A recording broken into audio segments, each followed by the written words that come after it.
All right, Shalom. It's your brother Kashakwala coming back at you with another lesson, giving all glory, honor, and praises to Yahweh by Shem Yahushai, by Shem Hakwadash.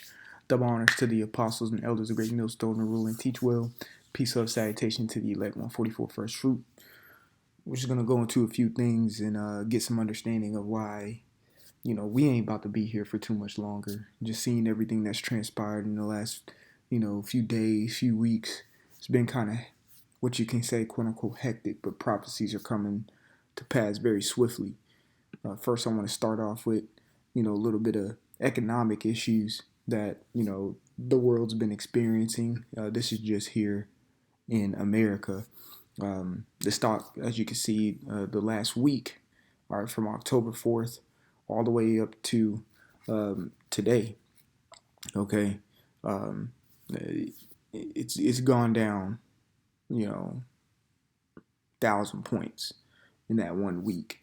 We're starting to see a steady decline in the economy, and the main reason why this is pretty much dumping down is due to the inflation. Okay, so if you go back, okay, it says of course, stocks rise as investors weigh upcoming earnings reports, inflation data. So, of course, it's a lot dealing with inflation data, and then of course everything that's going on overseas. We understand that Hurricane Ian just passed, which you're going to see an increase in gas prices after that because of that storm of the devastation it did and took a big toll on the Florida area. So gas prices are going to rise. Inflation is setting in, is really settling now. It's going to start turning into the hyperinflation really here, very soon here. But you can see the economy is kind of struggling. Even though 29,000 for the Dow Jones is pretty high, it's pretty high. You all remember in 2020 around the March timeframe, that sucker dropped 15,000 points within 30 days, and it went all the way. I think it went as low as like between 15 to 17,000, and at one point it was at like 28,000 or 30,000, and it dipped that low. So we're coming into those times again. And then, of course, you see this article right here. It says Biden administration preparing for "quote unquote" Armageddon. Okay, or Armageddon in the Hebrew when it speaks of it in the Book of Revelation. All right. So it says Biden admin buys $290 million, $290 million in radiation sickness drugs. So they're premeditating or taking precaution of the nuclear destruction that is to come to America and other parts of the world. America is not the only place that's going to get hit because America is going to get its licks off too. All right. This is Job chapter 18 and 14. It says, his confidence shall be rooted out of his tabernacle, and it shall bring him to the king of terrors. All right. We're going to get back to that. We're going to break it down a little bit, but I'm just throwing a scripture in there to apply what the scriptures are saying to the times we're coming in. We're not about to be here too much longer with everything going on. So this is from freecitizens.org. It says latest Russia-Ukraine war news. I'm going to read all of this. And Salaki if I can pronounce some of these Edomite language words, but it is what it is. It says Russia targets Zaporizhia, if I'm saying that correctly, with Iranian-made kamikaze drones. So, kamikaze came from the Japanese or those Ammonites during Pearl Harbor or World War II when they were just putting their troops on planes, and they pretty much, said bye to their families and went on a limb and, had their death wish and ran their planes into the ships, would really cause mass destruction to the Pearl Harbor area where the Japanese whooped the Americans' ass over there in Pearl Harbor. A lot of Americans died. A lot of Japanese died via kamikaze attacks, which is just suicide. It's just death by running their plane into a ship. Okay, it says Russia launched multiple missiles into the Ukrainian city close to Europe's largest nuclear plant, killing at least 11. Now, that just happened about a few days ago, all right? Because before that, Putin, which I'm going to get here in the New York Times, Putin pretty much threatened, the Ukrainian with a tactical nuke, you could say. So it says as Russia launched multiple missiles into the Ukrainian city close to Europe's largest nuclear plant, killing at least 11. So war is ramping up. As the scriptures talk about it in the book of Matthew. Matter of fact, I'll just go ahead and get it just for edification purposes here. Matthew, the 24th chapter, you all know where I'm going. Matthew 24 and 6, it says, "And ye shall hear of wars and rumors of wars." Now, at this point, we're hearing about wars, all right? The rumors of wars are like Cold War talk or proxy wars, things of that nature. Countries talking shit, and not really doing anything. A lot of pencil pushing, pin pushing, meaning legislations being passed, sanctions being pushed onto other nations, things of that nature. Those are kind of like rumors of wars. We're seeing Russia actually take action. Ukraine pushing Russian troops back. Russian troops pushing Ukraine troops back. They found concentration camps. They're shooting missiles close to nuclear bases. They're annexing certain city states and things of that nature illegally. Blah, blah, blah. This is actual war happening, and it's escalating. It says, "See that ye be not troubled, for all these things must come to pass, but the end is not yet." So even though Putin is talking nuclear war, nuclear strikes, and things of that nature, it's not the end yet. The C-HIP hasn't fully came into fruition yet. All right, to where it's making you make decisions and it's directly impacting our lives. This is a come up. This is what you call contractions happening. And another large contraction is happening at this moment, and it's getting worse and worse.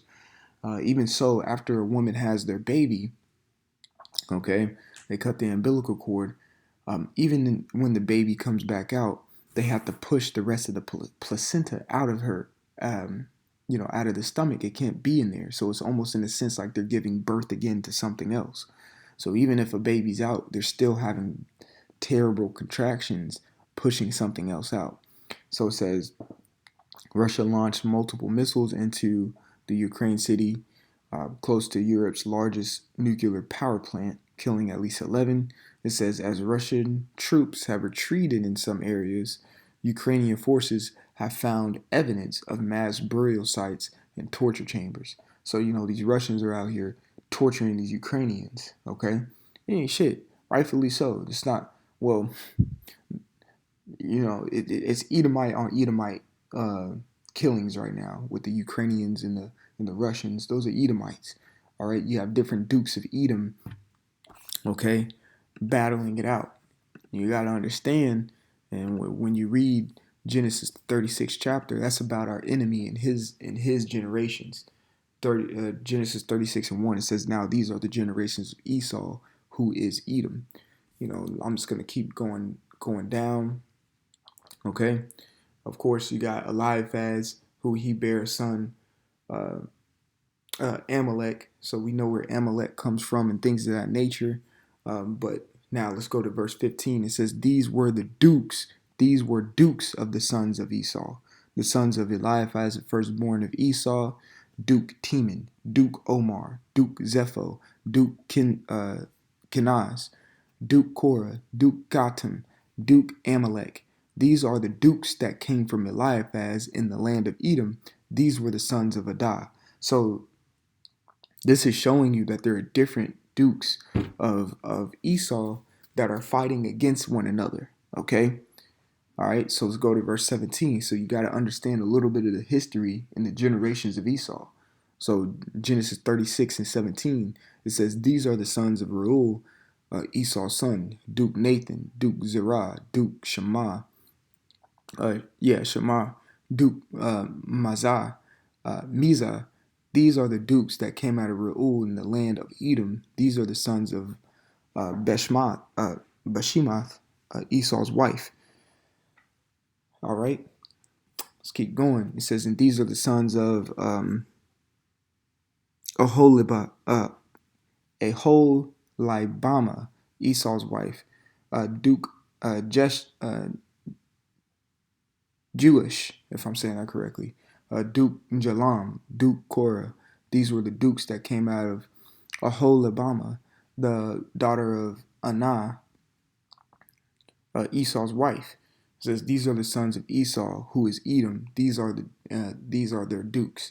So Esau had multiple dukes, and you can see those dukes fighting it out right now.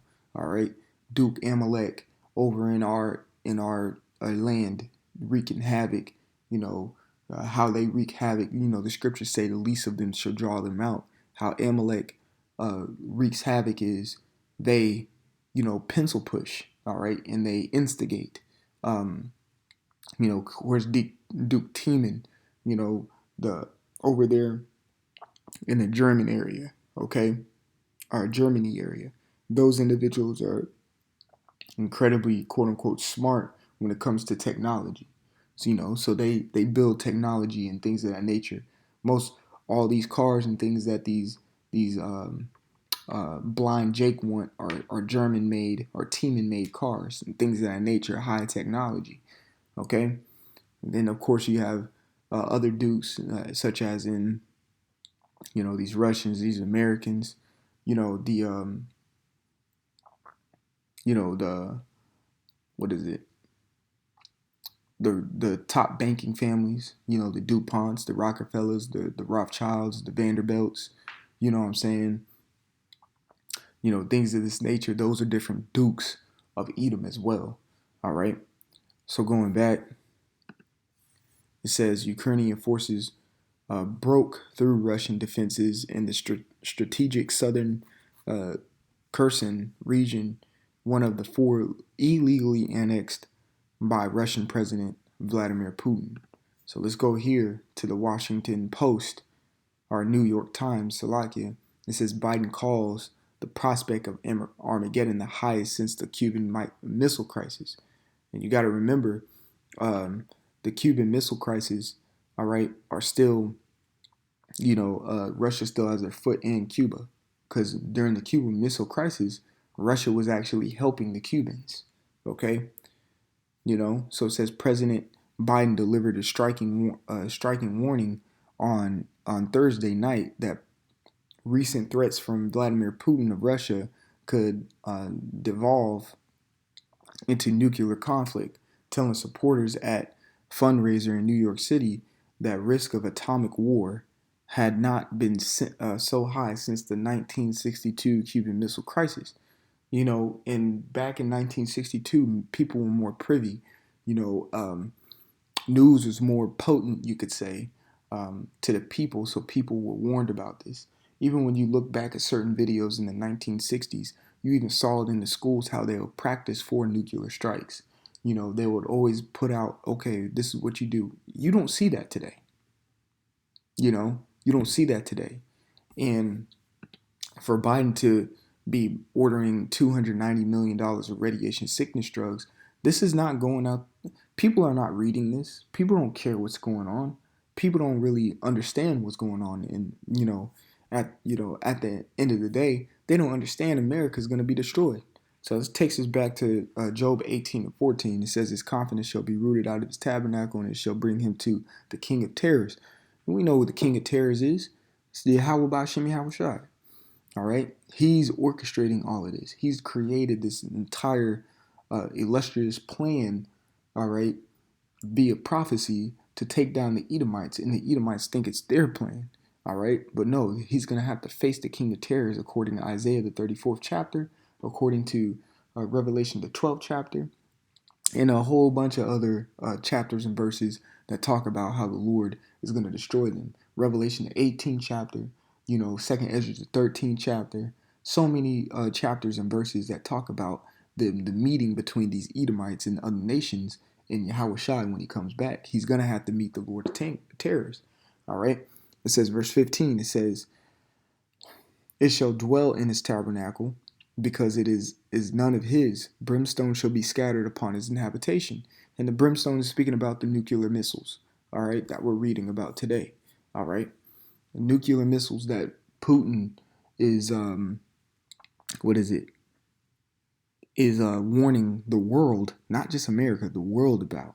Putin, I think just today or yesterday, put 2 nuclear ICBM missiles, I think, in front of the U.S. Embassy, all right, showing that, hey, we about this shit, all right. So it says, verse 15, it shall dwell in the tabernacle, because it is none of his. Brimstone shall be scattered upon his habitation. Verse 16, his roots shall be dried up beneath, and above shall his branch be cut off. His remembrance shall perish from the earth, and he shall have no name in the street. Now that's going into when we get to the kingdom and destroy Esau as a whole. But even so, these missiles are going to destroy Esau too, and it's going to make him to where he's going to be so dwindled down as a people that really ain't going to remember him as a people. Even though we're going to shackle him up and put him into slavery, we're going to do slavery the right way on his ass. We're going to breed these Edomites to where more of them come, to where we can have more Edomite slaves. But at the end of the day, they're going to be burned up and be rid of, like it talks about in Job. I want to say the 5th chapter. I want to say, where our kids shall ask about who this people was, because they're going to be in no more remembrance. We're not going to see a trace of these Edomites. It's going to be like shit flushed down a toilet. You never see it again. Okay? It says, verse 18, he shall be driven from light into darkness and chased out of the world. Right. He shall be driven from light to darkness. That's why they call themselves the Illuminati. All right. The Illuminati simply means the illuminated ones, or the light bearers. Okay. Lucifer means light bearers, or Illuminati means the illuminated ones. So when the scriptures talk about he shall be driven from light into darkness, they're going to be stripped away of that power seat, all right, and that light that's been shined upon them because they're in rulership. It's going to be stripped away, and they're going to be darkness, and their darkness is going to be slavery under the so-called Native Americans, Latinos, and Negroes. All right, coming here soon. It says, and chased out of the world. Verse 19, he shall neither have son nor nephew among his people, nor any remaining in his dwellings. They that come after him shall be astonished at this day. It says, as they that went before were affrighted. Verse 21, surely such are the dwellings of the wicked, and this is the place of him that knoweth not the Most High. So this includes you 2/3 as well, man, because y'all didn't know the Most High. Y'all didn't want to know the Most High. Y'all purposely, shoot him away. All right, according to Proverbs, the 1st chapter, when you go verse 1 and 20 on down. Okay, it's like y'all had not at all his counsel. So therefore we shall laugh in the day of your calamity, when your destruction cometh as a whirlwind, like the scriptures say. All right. So this goes to the one who don't know the Most High either. Okay. So, I just wanted to get a quick, video in showing everything that's going down, what the prophecies say, what the scriptures say, and the scriptures are always on point. These things are to happen. All right. And they're happening right before our eyes. So, Lord willing, this was edifying. We'll give all glory, honor, and praises to Yahweh by Hashem, Yahweh Shai by Hashem HaKakodash. Double honors to the apostles and elders of Great Millstone to rule and teach well. Peace, love, salutation to the elect 144 first fruit, brother Kachakwa, like always, shalom, and repent, for Yahweh Shai is coming back sooner than what me and you believed. Shalom.